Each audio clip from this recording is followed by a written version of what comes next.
सावित्री जी को चाय नाश्ता लाता देख आशीष ने आगे बढ़कर उनके हाथ से ट्रे ले लिया और इधर उधर देखते हुए पूछा, मम्मी आप चाय नाश्ता क्यों ला रही हैं? शिल्पा कहाँ है? अभी तक ऑफिस से आई नहीं क्या? आजकल उसका आना और जाना समझ में ही नहीं आता। ऑफिस से आते ही फिर तुरंत निकल गई। जाते जाते बस इतना बोल गई कि मायके जा रही हूँ, मम्मी की तबीयत ठीक नहीं है। ओह, आशीष के मुंह से बस एक शब्द सुन सावित्री जी अंदर अंदर जल भुन गई। ये सब तेरी छूट का नतीजा है। तू उसकी लगाम खींच के रख। अभी शादी को सिर्फ 5 महीने ही हुए हैं, लेकिन मायके 50 बार जा चुकी है।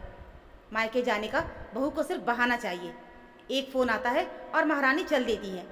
इसीलिए मुझे लोकल और इकलौती लड़की नहीं चाहिए थी। मैं तो पछता रही हूँ कि बिना भाई बहन की लड़की को बहू बनाकर। मेरी सभी ख्वाहिशें बस ख्वाहिशें ही रह गई। वो तो जिज्जी ने कहा कि पढ़ी लिखी कमाऊ बहू मिल रही है और फिर इकलौती है, सब जायदाद आशीष को ही मिलेगा। इसीलिए सावित्री जी मीठी चाय की चुस्की के साथ ही आशीष के दिमाग में कड़वाहट भरने की पुरजोर कोशिश कर रही थी। मम्मी जी, ऐसा मैंने क्या कर दिया कि आप मुझे बहू बनाकर पछता रही हैं? शिल्पा सामने खड़ी थी। आ गई अपने मायके से घूमकर, सावित्री जी व्यंग करते हुए बोली। मम्मी जी, घूमने नहीं गई थी मेरी मम्मी। शिल्पा पूरी बात बोल भी नहीं पाई कि सावित्री जी बीच में ही बोल पड़ी, बीमार हो गई। अरे आए दिन तो वो बीमार ही रहती है। उनको जब पता था कि बेटी के बिना उनका गुजारा नहीं, तो शादी क्यों की? या फिर ले आती कोई घर जवाई जो उनके घर पर पड़ा रहता। मम्मी जी, जो बात आप आज बोल रही हैं तब क्यों नहीं सोचा? तब तो रिश्ता हो रहा था, तब आपको ये बात अच्छे से पता थी कि मेरा कोई भाई बहन नहीं है। उस समय मैंने आप लोगों से खुद ही साफ साफ कहा था कि शादी के बाद भी मैं अपने मम्मी पापा की जिम्मेदारी निभाती रहूँगी। तब आपने ही आगे बढ़कर कहा था कि हमें कोई एतराज़ नहीं, तुम कभी भी अपने मायके जा सकती हो। तो फिर अब आप हंगामा क्यों कर रही हैं? सावित्री जी की बातों से शिल्पा को गुस्सा आ गया, तो उसने भी गुस्से में सुना दिया। शिल्पा की बात सुनते ही सावित्री जी ने अपना माँ वाला अस्त्र फेंका और आंसुओं से आंखें भरकर बोली, लो जी, यही दिन देखना बाकी रह गया था। ना जाने कितनी ख्वाहिश के साथ बेटे को बड़ा करो, पढ़ाओ लिखाओ, शादी करो, और बहू ऐसी आए जो अपनी गलती मानने के बजाय मुझ पर ही दोष लगाए। चुपचाप सुनने की जगह मुझको 10 बातें सुना रही है और बेटा चुपचाप सुन रहा है। सावित्री जी को रोता देख आशीष गुस्से से शिल्पा की तरफ देख कर बोला, ये सब क्या है शिल्पा? ज़रूरी है माँ की हर बात का जवाब देना? और फिर वो गलत क्या कह रही हैं? एक दिन की बात हो तो ठीक है, लेकिन अब तो आए दिन तुम वहीं रहती हो। बहू होने के नाते कुछ फ़र्ज़ तुम्हारा इस घर के प्रति भी है। तो मैं कब एक बहू या पत्नी के फ़र्ज़ से पीछे हटी? आज तक कभी ऐसा हुआ कि यहाँ की जिम्मेदारी छोड़कर मैं मायके गई? आज भी जाने से पहले शाम का नाश्ता और चाय बना के गई और रात का खाना भी तैयार रखा है, जाकर किचन में देख लीजिए। सुबह भी सभी काम निपटा कर जाती हूँ। मम्मी जी के बीमार रहने पर क्या मैं इनकी देखभाल नहीं करती? एक बहू के सभी फ़र्ज़ निभाती हूँ, लेकिन क्या आप एक दामाद का फ़र्ज़ निभाते हैं? अगर आपकी मम्मी की स्वास्थ्य की चिंता मैं करती हूँ, तो क्या आप मेरे मम्मी पापा की चिंता करते हैं? नहीं ना। फिर भी मैंने या मेरे मायके वालों ने कभी शिकायत नहीं की, जबकि विदाई के समय मेरी मम्मी का हाथ पकड़कर आपने ही कहा था कि आज से मैं आपका बेटा हूँ। आप लोगों के कहने और करने में बहुत फ़र्क होता है, लेकिन मैं ऐसी नहीं हूँ। शिल्पा रुआसी होकर बोली और कमरे में चली गई। मम्मी, ये सब क्या है? वो कर तो रही है ना, फिर भी आपको शिकायत है? आशीष ने सावित्री जी से नाराज़गी से कहा, तो वो फिर से शुरू हो गई। हाँ हाँ, अब पत्नी के आंसू के आगे तुझे मेरी तकलीफ़ क्यों दिखाई देगी? बंद करो तुम अपना ये राग। कब से कमरे से सुन रहा हूँ। तुमको कितना समझाया, लेकिन तुम कुछ समझना ही नहीं चाहती। कमरे से बाहर आकर मोहन जी सावित्री जी को डांटने लगे।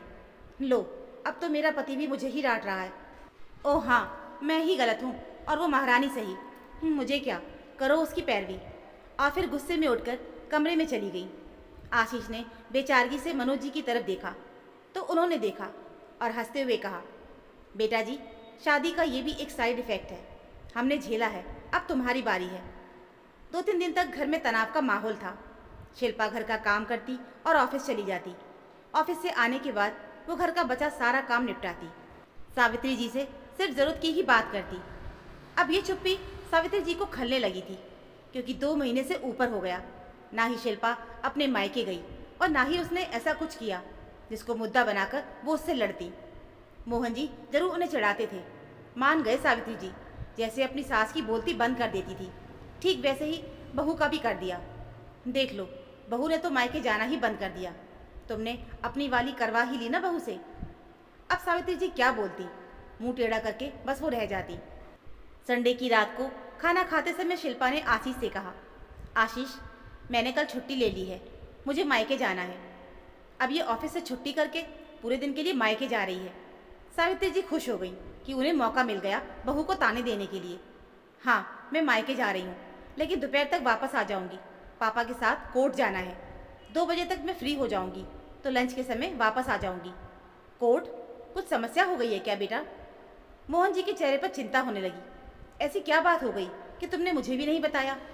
आशीष भी चिंतित होने लगा। चिंता वाली कोई बात नहीं पापा जी।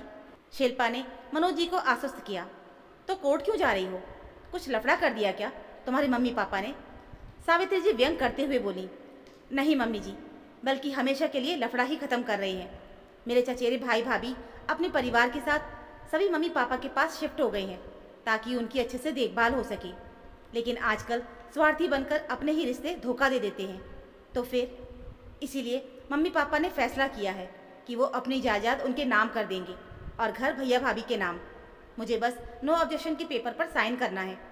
पापा मम्मी के इस फैसले पर मुझे कोई एतराज़ नहीं है। शिल्पा की इस बात पर सावित्री जी के हाथ से चम्मच छूट गया। सठिया गए हैं तुम्हारे मम्मी पापा, उनका दिमाग खराब हो गया है। सावित्री जी लगभग चिल्लाते हुए बोली, मम्मी जी प्लीज़ तमीज़ से बात कहिए। आप मेरे मम्मी पापा के लिए इस तरह से नहीं बोल सकती। शिल्पा भी गुस्से से बोली।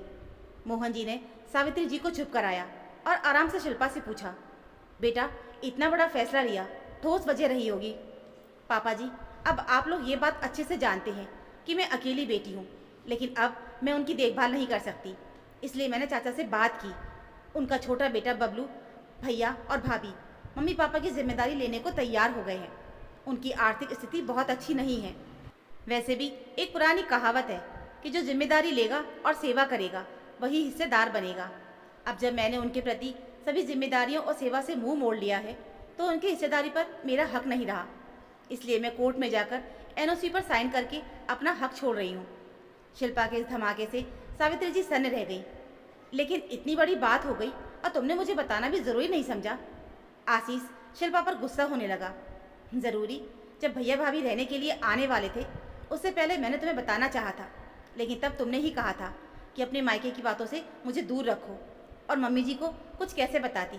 मेरे मायके का सिर्फ नाम से ही वो भड़क जाती हैं, जैसे अभी थोड़ी देर पहले वो भड़क गई थी।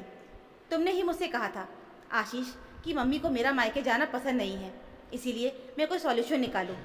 तो निकाल दिया, फिर क्यों आप लोग नाराज़ हैं? शिल्पा ने व्यंग किया। ये सॉल्यूशन निकाला है? इसमें तो तुम्हारा ही नुकसान है। आशीष के चेहरे पर खींच साफ दिखाई दे रही थी। नुकसान कैसा? मैंने पूरे घर में सीसीटीवी कैमरा लगवा दिया है जिससे मैं अच्छे से सब पर नज़र रख सकूंगी। वैसे तो भैया भाभी हैं ही, और जब भी ज़रूरत पड़ेगी तो मैं भी जाती रहूंगी। मुझे नहीं लगता कि अब शायद मम्मी जी को मुझसे कोई शिकायत होगी। शिल्पा ने खाने की प्लेट उठाई और किचन में जाने लगी। अरे हर महीने सैलरी दे दे, जायदाद कौन लिखता है? सावित्री जी की आंखों में जायदाद जाने का दुख साफ दिख रहा था। जी मम्मी जी, आपने कुछ कहा? शिल्पा ने सावित्री जी का धीरे से बुदबुदाना सुन लिया था। नहीं, कुछ नहीं, सावित्री जी मुंह बनाकर बोली, और इससे ज़्यादा बोलने लायक बची ही कहाँ थी। बहू को कंट्रोल कर रही थी, लेकिन अपने ही पैर पर खुद ही कुल्हाड़ी मार दी। तो दोस्तों, ये थी हमारी आज की कहानी। उम्मीद है आपको ये कहानी ज़रूर पसंद आई होगी। इस कहानी को लेकर आपकी क्या राय है हमें कमेंट में ज़रूर बताना। कहानी अच्छी लगी हो तो प्लीज़ वीडियो को लाइक और चैनल को सब्सक्राइब ज़रूर कर लीजिएगा। मिलते हैं फिर एक और अच्छी नई कहानी के साथ। तब तक के लिए धन्यवाद।